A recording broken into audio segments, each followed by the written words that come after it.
кээ бир үйлөр баягы кызыл китеби бар. Ошолорду жылдырып атасыздар да, буздуртуп турабы? Ошолорго мындай компенсация маселеси каралганбы? Бутуна баягы неме кийип алышып, салафандарды байлап алып жүрөт. Баткак экен да. Коррупцияны камбуугандай бойлу деп атабыз. Кимдер ал жерде кызыктар, кимдер бөлүштүрөт? Өлкөдө жол фонду иштеп баштагандан тартып, аймактардагы ички жолдорго да көңүл бурула баштады. Өзгөчө дотацияда турган айыл аймактар сыртта калбашы керек. Анткени транспорт салыгынан жергиликтүү бюджетке түшүүчү жыйымдар алынып салынгандан бери жергиликтүү бийликтин мүмкүнчүлүгү да азайган. Дотацияда турган айыл өкмөттөрдө түшкөн налог да жок, жол фондуна баары кетип атат. Булар болсо бүгүн уже айтышып атат, анда ички жолдорду биз азыр Минтранстын балансына алгандан кийин анан баштайбыз. Алганча баштаганча ошода канча жыл өтүп кетет. Анда Кыргызстан боюнча миллион деген жол бар да, ички жолдор деген.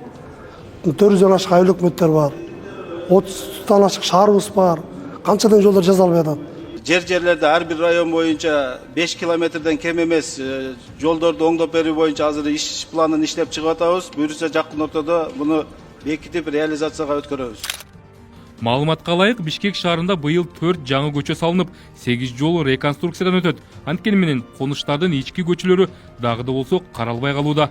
Жашоочулары ылай кечкен жолдун абалын депутат Бекмурза Эргешев көтөрдү. Мен ошол күн жаап жаткан учурда Калыс Ордого бир дос баламдыкына барып калдым да.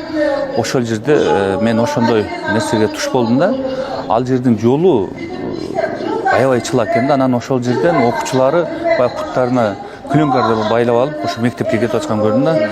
Ал жакка алар айтып атпайбы? Мында капиталдык туура бүт баарын баягы кылып кетип, жолду бир жасаган, коммуникациясы менен бирге жасаган жакшы. Бирок ага чейин жанагы шагыл төшөппү ушуну жасап коюшса деп да.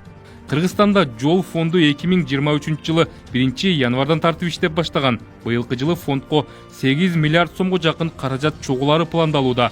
Элден чогулган акчалардын баары жолдорду күтүүгө гана багытталышы зарыл.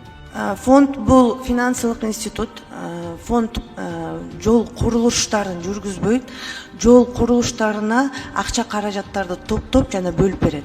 Бул мыйзамда эң бир маанилүүсү ошол жол фондунун секретариаты, 16 кишиден турган секретариат мурда ошол элдин эзебинен жашады эле. Азыр республикалык бюджеттен секретариат каржылана турган мыйзам болуп атат бул жерде.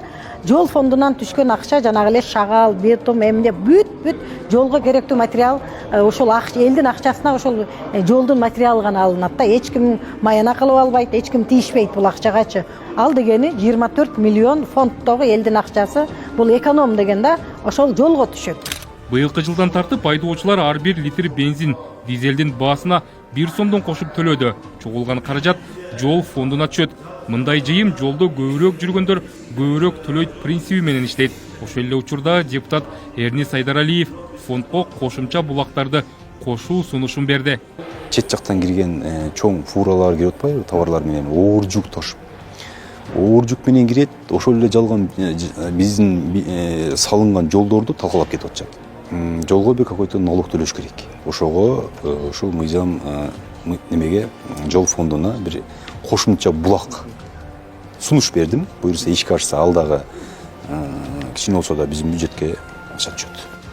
Талкуунун жүрүшүндө депутаттар өз округтарындагы ички жолдор, алардын курулушу боюнча суроолорду тактады. Жыйынтыгында бир катар сунуш пикирлерди эске алуу менен мыйзам долбоору экинчи окууда колдоого ээ болду.